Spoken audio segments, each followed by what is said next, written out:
It's the Las Vegas Sports Line, presented by CG Technology Sportsbook. Money won is twice as sweet as money earned. Presented by WagerTalk.com.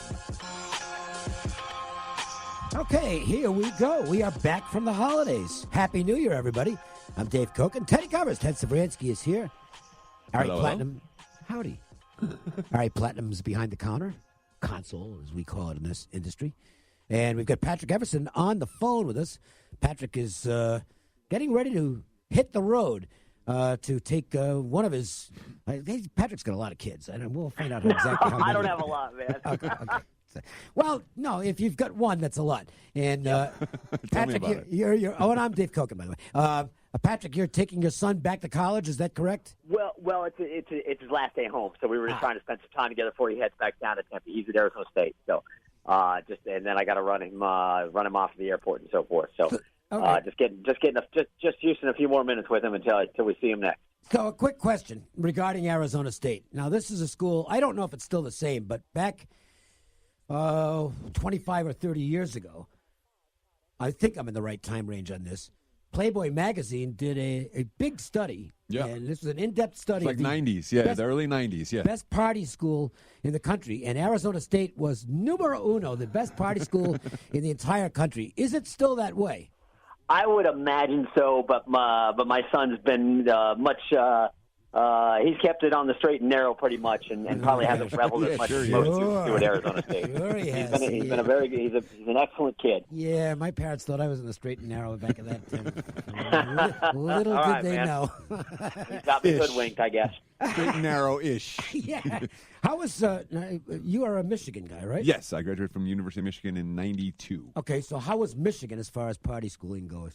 Pretty good, But I mean, the Michigan State was the party school of the two. Yeah, okay.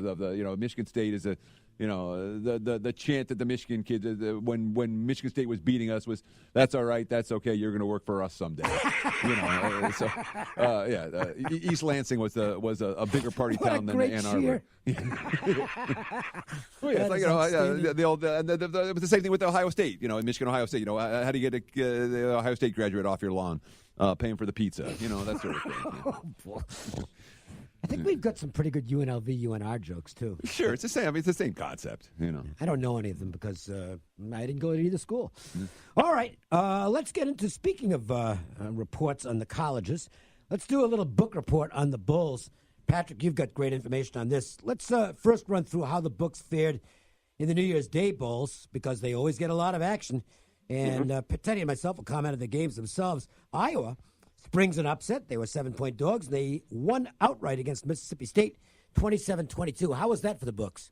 That's a good question. That was one, early kick, and it wasn't really. That was one I talked with MGM Books about late on Monday night, and that was just one of the ones that wasn't really drawing a whole lot of interest either way, but decent two-way action. So I don't think they were going to be, really sliding one way or the other on that game. Teddy, I want to ask you a question on this and see if you share the same opinion on this observation as I do. Within 2 years, Mississippi State will be an irrelevant program by SEC standards, and they'll be searching for a new head coach. I'll take the under. Ooh. You're even more definitive than I am. Well, it's harder. I mean, it's hard to recruit to Starkville. It's a dry county. It's not, we talk about party schools and not party schools. It's tough to given the SEC, the strength of the SEC schools around them. It's difficult to recruit. You don't think the fact that they provide free cowbells to family members is a big inducement? I mean, for some it will, but to compete in the SEC. But on the other hand, there's still. I mean, when you look at the SEC West, there continues to be, the Mississippi program isn't going particularly well these days. The Arkansas program isn't exactly thrilled where they are. Although I think Arkansas is already starting to maybe turn around a little bit. The problem I saw was Morad. I thought he did just an awful coaching job yesterday. Just some strange risk versus reward decisions, and you better coach him up at that level because you're not going to get as good at players as some of the other schools. And he didn't look like he was cutting the mustard really in several games this year. And as an OC at Penn State, you love the guy. You know, I mean, it was a unique offense. It was well designed. The all the reports on Moorhead going to take that job was, wow, this is a guy that has the potential to succeed in a venue that it's difficult to succeed in. But, you see the coaches that have had success at Mississippi State, and, basically there's two that I could think of in terms of Jackie Sherrill and Dan Mullen. The best success they were able to have there is, your 8-4, 9-3 type of seasons. Let's go to the next game. Okay. Let's look at Kentucky. 27-24. Penn State rallies back, but they don't get there in the end. Had to be a good game for the books, didn't it, Patrick?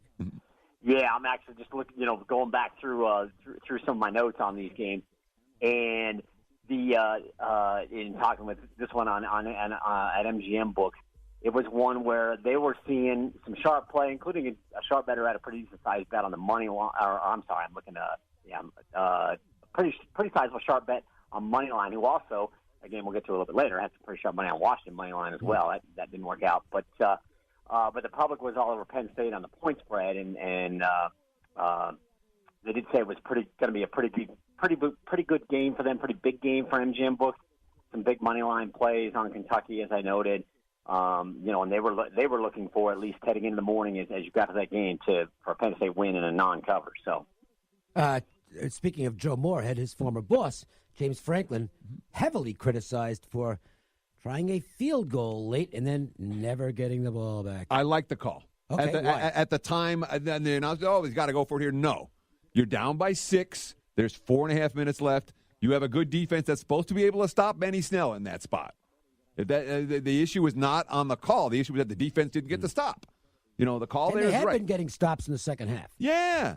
I legitimately thought that the criticism, and everyone plays, Monday morning quarterback and armchair quarterback and all that. I thought at the time, I understand they were close. They weren't first and goal. They kicked from what, like the it was a little 12 further to back 15, from that, yeah.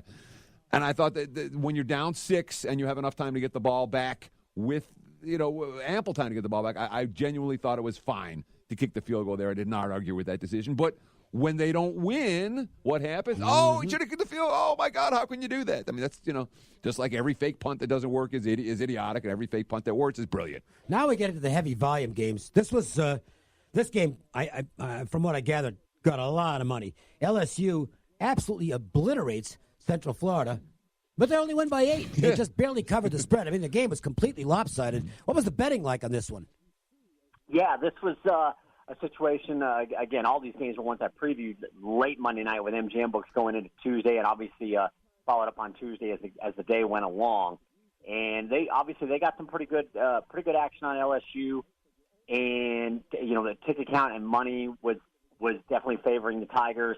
And Scott Shelton told me that he was like, look, the public is going to bet LSU, and I haven't seen a whole lot of sharp play on either side is what he said. But they said they were going to need Central Florida. And one of the reasons is, as we've all got to keep in mind now, you've got sports betting expansion.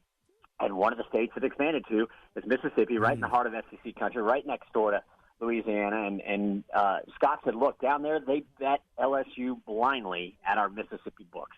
And they do the same for the Saints in the NFL. So they definitely were, they were Central Florida fans, and Central Florida had its hands full for a change.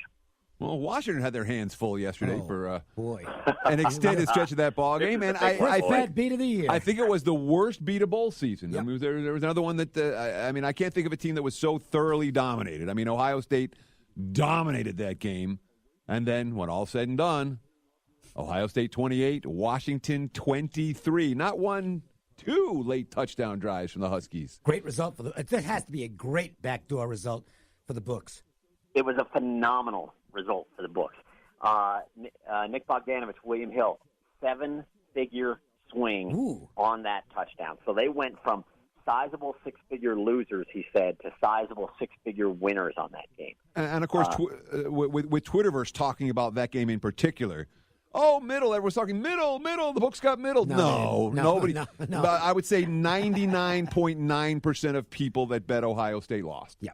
And there were, exactly. the very few people bet them right at the open, and a very few people bet them at the handful of books that were at 4.5 right at the close. But literally 99.9% of Buckeye backers lost their money. That was no legitimate middle. No, it was not. It was very short periods where you could have gotten the best of the number there. And Yeah, so William Hill did the best as far as I could tell. Everybody else did pretty good. It was an $800,000 swing at MGM books. It was a sizable six-figure swing at CG Tech. So they went from high five-figure losers to high five-figure winners. Kind of similar swing at the Superbook. They all did well to that. Although I can tell you, I haven't been able to ask Jeff Stonebeck about this, or my contact over there with MGM Books. He was at the Rose Bowl yesterday. I can't imagine and he's a Washington fan, so I can't imagine what was kind of going through his head on that 2-point conversion when the ball is going back the other way, and he's a Washington fan, so he's probably disappointed they didn't make the 2, of course, and get that down to 3 points and maybe give them still a chance to tie or win or what have you. But if he's thinking about his work at all as that interception is being returned, he's probably like, oh my God, please tackle this poor guy. That was exciting, no question about that. And that play, just on its own, was better than anything in the night game. If you had Texas plus the points, I guess it was enjoyable. But a real dud of a Sugar Bowl. Texas was clearly ready to play, and Georgia was not. They had virtually the same type of performances we saw from Auburn, which was disappointed last year, and went out and mailed it in against Central Florida. And I thought Georgia had zero interest in that football game last night. They were there physically, but not mentally. Yeah, and that obviously worked out well for most of the books around town too. Most notably, MGM Books, who had one gentleman with a bunch of way into six figures money line parlays that all finished with Georgia. Oof. And he lost all of those, so MGM did really good to that game, and so it turned out to be like $1 million plus day for well over $1 million plus day of wins on college football for MGM Books, because he dropped all of those. He had a bunch of heavy favorites on money line parlays, and they all finished with Georgia. So Caesar's Books had one or two pops of that nature as well, so they did well to that. The other books didn't have that kind of action, but definitely did well to the game, especially to Texas outright and the under, both coming in. Those were good results for the books around town. I think they all pretty much enjoyed their New Year's Day overall. No, I don't know what you were talking about. That game wasn't entertaining. It was wildly entertaining if you had a Texas ticket in your pocket. Yeah. Just sit back and relax, and you can have several drinks throughout the game, because those are the ones I like. You were never going to lose that football game. No, the sweat was not there. Let me ask you this, Patrick. Of all the bowls, best result for the house, worst result for the house. What kind of info you got for us? I'm thinking I'm almost sure if you want to just put it in a broad category, the best result would have to be the Rose Bowl, because that was the one that impacted the most books positively, no question. Negative, I'm not certain. It might have been it wouldn't have been one. I don't think any of the super huge games killed them. Alabama not covering. Yeah, and obviously another good result for the house was definitely Clemson covering against Notre Dame. Notre Dame got pounded with public money, point spread, and money line. A lot of money line cash in Notre Dame. But I think the Rose Bowl and of course for MGM Books last night, definitely the Sugar Bowl. I don't think any of the major games really harmed the books that much. I do think maybe Syracuse, West Virginia, was one where I know the Superbook was like, hey, we need West Virginia, and we like needing West Virginia. We do think they're the better team even without Greer. And obviously that didn't work out. So that may have been the one over the last few days as we started getting into some of these good matchups that ranked teams and so forth. That was probably the one where the fans got over the most. Let's talk quickly, because I know you're going to get rolling, and we've got to get to our 4 at 4 as well. Let's talk about what you're seeing as far as action's concerned on the NFL playoff games on Wild Card Weekend, and we're seeing some line movement on this, so maybe we can give us an indication as to what's causing it. ClemsonAlabama, that line has been dropping. Yes, it has, and this is info from the Superbook talking about these games with John Murray and Derek Wilkinson over there.